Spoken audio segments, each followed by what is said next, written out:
অরুণাচল প্রদেশ নিয়ে ভারত ও চীনের মধ্যকার পুরনো সীমান্ত বিরোধ আবার নতুন করে উস্কে উঠেছে। সাম্প্রতিক এক পদক্ষেপে ভারতের সরকারি মানচিত্রে অরুণাচলের ২৭টি স্থানের নিজস্ব নাম অন্তর্ভুক্ত করায় তীব্র প্রতিক্রিয়া জানিয়েছে বেইজিং। ভারতের এই পদক্ষেপকে আত্মপ্রবঞ্চনা আখ্যা দিয়ে বেইজিং স্পষ্ট জানিয়ে দিয়েছে, এমন একতরফা সিদ্ধান্ত দুই দেশের সম্পর্কের উন্নয়নকে বাধাগ্রস্ত করবে।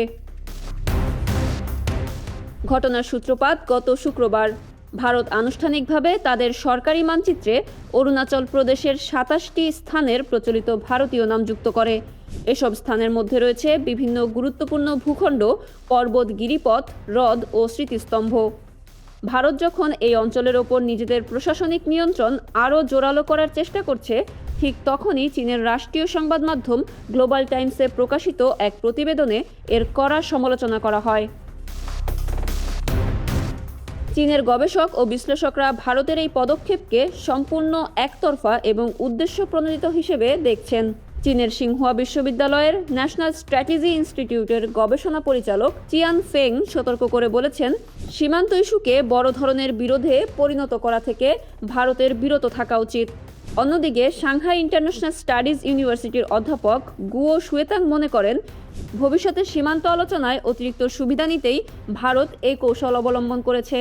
তবে বেইজিংয়ের মতে মাঠ পর্যায়ে বাস্তব পরিস্থিতি পরিবর্তনের এই চেষ্টা চীন ভারত সীমান্ত আলোচনায় কোনো প্রভাব ফেলবে না। উল্লেখ্য, চীন বরাবরই অরুণাচল প্রদেশকে নিজেদের ভূখণ্ডের অংশ হিসেবে দাবি করে আসছে এবং একে দক্ষিণ তিব্বত বলে মনে করে। ২০১৭ সাল থেকে চীনের বেসামরিক বিষয়ক মন্ত্রণালয় অঞ্চলটির বিভিন্ন স্থানের জন্য ৬ দফায় ১১২টি স্ট্যান্ডার্ড নাম প্রকাশ করেছে, যার মধ্যে রয়েছে চীনা ও তিব্বতী নাম।